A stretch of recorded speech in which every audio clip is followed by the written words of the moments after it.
So, good morning. I'm Carlota Garrion of the Investigation Bachillerato of the year Ramón y Cajal, and I'm going to present you the project in which I have been working for 2 years. It is called La precariedad laboral femenina, desigualdades en el siglo XXI. First of all, I want to say thank you to Bruno for having helped me to succeed this project, to Juan Pablo for being my tutor and helped me to focus the investigation, and last but not least, to my mother, Teba, that have done everything she could to help me. Before starting, I want to read something of Simone de Beauvoir that defined my experience during the project. Rien ne nous limitait, rien ne nous définissait, rien ne nous assujettissait. Nous liens avec le monde, c'est nous qui le créons. La liberté était notre substance même. And now I start telling you the index of my presentation. First of all, we can find the introduction. Next, the theoretical framework. After that, the objectives, and then the materials and methodology that were used to reach them. Next, we can find the results and discussion, and finally, the conclusion. Okay, Bueno, para comenzar, voy a contaros que uno de los cambios más importantes que ha sufrido esta igualdad de género ha sido la incorporación de la vida laboral de la mujer a de la vida laboral de la mujer a lo largo del siglo XX. Y esto ha sido gracias al movimiento feminista. Echando una mirada muy superficial a la sociedad actual, podemos pensar que el feminismo ya no es necesario, pero si este movimiento tiene más fuerza que nunca desde 2017 es porque las mujeres se han quitado la venda de los ojos y se han dado cuenta de las diferencias entre los caminos que tienen que recorrer ellas comparados con los hombres hasta llegar a un mismo punto.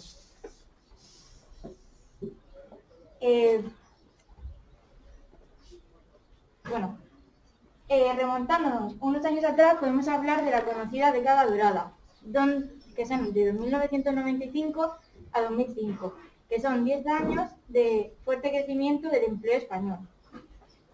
Este empleo español, este crecimiento del empleo, la cantidad de este empleo no fue acompañada de la calidad, y así se establecieron las bases de la precariedad laboral, que lejos de desaparecer se incrementaron, sobre todo para las mujeres y aún más para las mujeres inmigrantes. Esto creó una nueva clase social que eran los trabajadores pobres, y además ellas, las mujeres, fueron las que sufrieron las consecuencias de estos contratos basura, que además la mayoría eran a tiempo parcial. Pues esta situación no es muy distinta a la que estamos viviendo hoy en día por la crisis provocada por el COVID-19, que es otro de los retrocesos cíclicos que sufre la igualdad de género a lo largo de la historia y que además normalmente acompaña a una crisis económica. Como proceso de integración de la mujer en igualdad de condiciones con los hombres se encuentran las políticas de igualdad, como la ley que trataremos de manera más extensa a lo largo del proyecto. El siguiente apartado es el marco teórico. Pues mi marco teórico está dividido en 3 bloques. Primero, la contextualización histórica del feminismo. Después, los conceptos clave e imprescindibles para poder entender plenamente lo que estoy contando en la investigación. Y por último, el tema tratado en la actualidad por distintas autoras y distintos puntos de vista. El feminismo es un movimiento cuyo objetivo es conseguir la igualdad entre hombres y mujeres. Sus orígenes no están muy claros, pero uno de ellos puede ser el fracaso de Olinda de Gouges en la Revolución Francesa, y otro hito inicial muy importante fueron las sufragistas guiadas por Emily Pankhurst en Inglaterra. Hablando de sufragio, podemos decir que en España se consiguió en 1931 con la Segunda República, gracias al esfuerzo de Clara Campoamor, quien formando parte de la Comisión Constitucional peleó eficazmente por la no discriminación de sexo. En 1939, con la llegada de la dictadura franquista, todos los derechos y libertades que habían adquirido las mujeres unos años antes se perdieron. Y se restauró el Código Civil de 1889, donde se discriminaba legalmente a las mujeres y se las equiparaba con locos o dementes. Además, Franco retomó el servicio social que introdujo la dictadura de Primo de Rivera en 1923, donde las mujeres debían prestar sus servicios para aprender a ser buenas mujeres. Esto lo que hizo fue retroceder inmensamente y quitar todos los derechos y libertades que habían conseguido hacía unos años antes. En este apartado os voy a decir unas definiciones que he traído del INE, del Instituto Nacional de Estadística, para que podamos comprender y entender lo que realmente se está contando en la investigación. La primera es la brecha salarial. La brecha salarial es la diferencia de salarios percibidos por hombres y mujeres en un mismo puesto de trabajo. Después está el techo de cristal. El techo de cristal es una barrera invisible que dificulta a las mujeres acceder a los cargos de dirección teniendo las mismas cualidades y méritos que un hombre. Y el último es la población activa, que la población activa comprende a la población en edad de trabajar, parada y ocupada en el periodo de tiempo estudiado. Vale, pues el problema en la actualidad está centrado en hacer ver que este no es un fenómeno nuevo y que lo llevamos arrastrando desde mucho tiempo antes a lo largo de la historia. Además de que está basado en la forma que tenemos y sobre todo tienen los empleadores de percibir el papel de la mujer en la sociedad, siendo este el de ama de casa.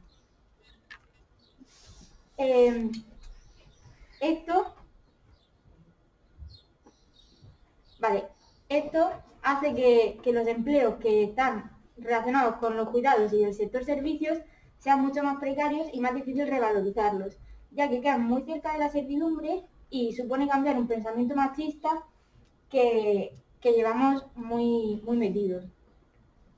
Ante esto, la Constitución española, ante esto, y estamos de acuerdo con la Constitución española, es importante el papel que tienen las políticas de igualdad, que ayudan a favorecer esta igualdad de género.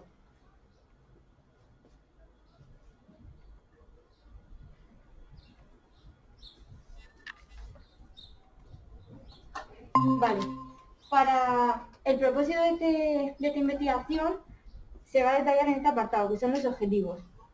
En primer lugar, el objetivo general, que es analizar los datos estadísticos que evidencian la precariedad laboral en España en el siglo XXI. Y los objetivos específicos, que son mostrar que cada uno de esos datos numéricos expuestos en este trabajo son personas de carne y hueso que viven esta realidad y estas situaciones precarias, y estudiar si las medidas tomadas por el gobierno están realmente aportando soluciones a este problema. En este caso, la ley estudiada, que va a ser estudiada, que es la Ley Orgánica 3/2007 del 22 de marzo para la igualdad efectiva de mujeres y hombres. Para alcanzar estos objetivos se han utilizado unos materiales y metodología. En primer lugar, se han obtenido datos de distintas plataformas y luego se han recogido los testimonios de personas a través de entrevistas personales. Para la obtención de estos datos se ha buscado en las plataformas del Instituto Nacional de Estadística, el INE y el Instituto de la Mujer. Y los datos incluidos han sido desde el 2000 hasta la actualidad. Y para las entrevistas se han utilizado entrevistas semiestructuradas a hombres y mujeres de edades comprendidas entre los 25 y 65 años de edad, de distintas comunidades autónomas como la región de Murcia, la Comunidad de Madrid o Castilla y León, y con distintos niveles de formación. Pues en estas entrevistas las personas nos contaron sus experiencias laborales, donde aportándonos datos como cuántos años han trabajado, qué tipo de contrato tienen, qué cargo ocupan o si en sus puestos de trabajo disfrutan de medidas de conciliación. Y ahora pasamos al siguiente apartado, que son los resultados. Esto se divide en dos grandes bloques. En el primero, en el que a través de los datos se ha demostrado que cada uno de esos números son personas de verdad que sufren esto día a día. Y en el segundo, donde comparando datos anteriores y posteriores a la entrada en vigor de esta ley, se ha comprobado su eficacia y efectividad. Ahora voy a enseñaros el análisis de los datos estadísticos en relación a las entrevistas. En primer lugar, es importante estudiar la brecha de género, según las tasas de actividad. Podemos ver, en esta gráfica se puede ver la diferencia entre la tasa de actividad femenina y la masculina. Podemos ver cómo la región de Murcia lidera esta brecha de género casi duplicando a la del País Vasco. Esto evidencia que las mujeres se encuentran mucho más difícil acceder a un puesto de trabajo independientemente de su formación o estatus social. Y añadiendo más información, dándonos sus experiencias, están Cristina, que con 63 años y 16 años trabajados son muy pocos los cotizados, Lucía, que ha sentido como un hombre accedía a un puesto de trabajo de manera mucho más fácil, y Jesús, que al contrario, no, o sea, le ha pasado lo contrario que a Lucía. El siguiente punto a tener en cuenta es las diferencias entre los contratos. En este caso, los contratos a tiempo parcial y a tiempo completo. En la primera gráfica podemos ver cómo más de 7 de cada 10 contratos a tiempo completo están destinados a la población femenina. Y en la siguiente podemos ver cómo más de 6 de cada 10 de los contratos a tiempo completo son firmados por hombres. Esto pone de manifiesto que los contratos con mejores condiciones están reservados para la población masculina. Dándonos sus experiencias sobre esto están Eva y Víctor, que trabajan a tiempo completo, José Ignacio, que ya retirado, nos cuenta que la mayoría de sus contratos han sido a tiempo completo, y Sara y Cristina, que trabajan a tiempo parcial y sin capacidad de elección.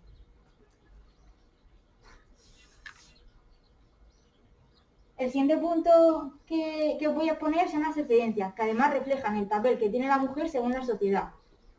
En esta gráfica podemos ver cómo más de 9 de cada 10 de las excedencias solicitadas para hacer frente a trabajos no remunerados son concedidas a mujeres. Corroborando esto están Eva y Cristina, que han tenido que reducir su jornada para hacer frente a cuidados, mientras que Lucía, Kiki y Jesús no han tenido que recurrir a esta medida. Y por último, en este apartado voy a hablar de los altos cargos, en los que es muy difícil encontrar a mujeres. En la gráfica se puede ver el porcentaje en los cargos de consejería, presidencia y representantes de las empresas del IBEX 35. El porcentaje más alto que podemos encontrar en 2020 es de 29,3, mientras que nosotros en el cargo de consejería. Y en los otros dos puestos casi no hay representación. Pues corroborando esto están las experiencias de Víctor, que nos cuenta que 2/3 de los jefes son hombres. Eva, que de los 5 altos cargos de su empresa solo uno es ocupado por mujeres. José Ignacio, que nos cuenta que en su compañía solo ha visto a una mujer en un cargo directivo y además fue despedida. Y rompiendo la regla está el caso de Gloria, que nos cuenta que entre los jefes de departamento hay el mismo número de hombres que de mujeres.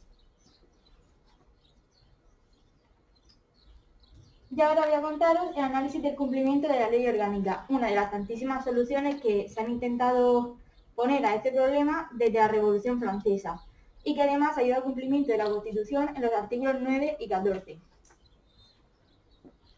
En cuanto a los permisos de maternidad, la ley hace referencia a ellos en el artículo 8, donde dice que no se debe discriminar a ninguna mujer por embarazo o maternidad.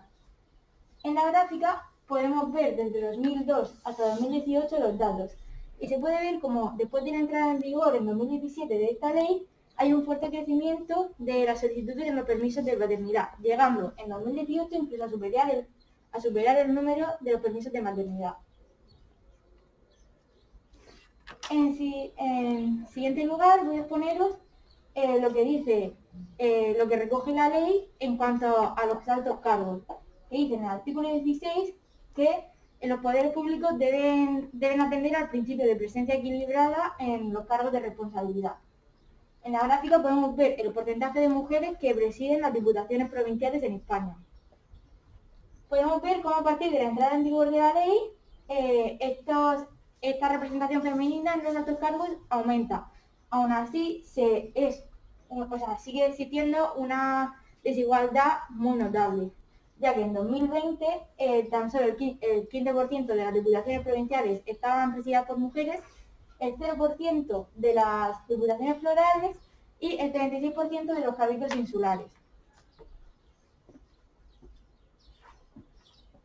En cuanto a la brecha de género, la ley cuenta en los artículos 42, que dice que se debe mejorar la empleabilidad y permanencia de las mujeres, y 43, donde se dice que se deben establecer medidas de acción positiva a la desigualdad por razón de sexo. Pues, vale, y entonces en esta gráfica podemos ver la ocupación por años y sexos. En cuanto a la ley, podemos ver cómo progresivamente esta línea se va disminuyendo, tendiendo a igualarse, que está en valor absoluto y muestra la ocupación por hombres y mujeres. Pero aún así, en 2020 la diferencia entre estos dos puntos sigue siendo de 2000 puntos. Y por último, voy a hablar de los medios de comunicación públicos y privados, en los que la ley hace referencia a ellos en los artículos 36, donde dice que se debe transmitir una imagen igualitaria y no estereotipada de la mujer en la sociedad, y el artículo 39, donde dice que se debe respetar la igualdad entre hombres y mujeres. Aún así, después de la entrada en vigor de esta ley en 2008, podemos encontrar numerosas noticias sexistas, como por ejemplo este titular: David Bisbal protagonista de la semifinal de gimnasia rítmica, que es el que decide poner el periódico deportivo AS en 2016, cuando Neviana Vladinova consiguió pasar a la final de Río en 2016. Así, prefieren hacer referencia al nombre del artista el que sonaba la música antes que a la propia gimnasta, que además del artista ni se encontraba en el evento. La siguiente noticia es: muere un vecino de Brión tras prenderse fuego dentro de su coche. Es publicada por el Correo Gallego también en 2016.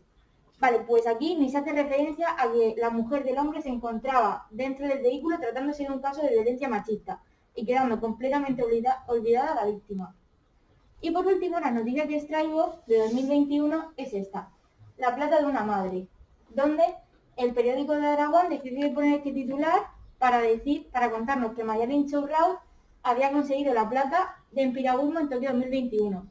Bueno, pues tras quejas de asociaciones feministas porque se le da más importancia a su condición de madre que a la de deportista, el periódico cambia en su página web el titular por Mayalín Chourrao, bravura de campeona, donde sí se hace referencia a sus méritos como piragüista y deportista.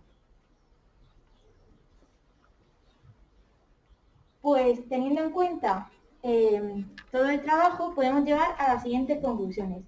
Y es que se puede afirmar que en España en el siglo XXI hay una precariedad laboral femenina, que además cada uno de los datos que han sido aportados en el proyecto en las gráficas corresponden a situaciones vividas por personas de carne y hueso,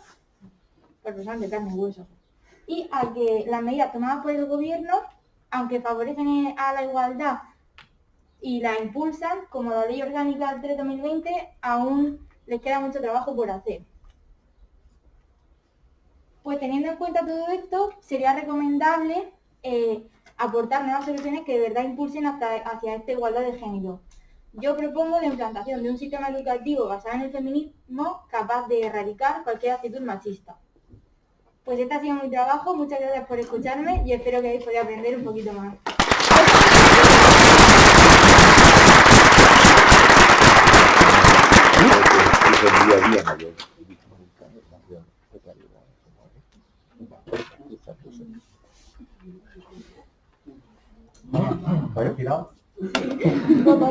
Enhorabuena, Carlos.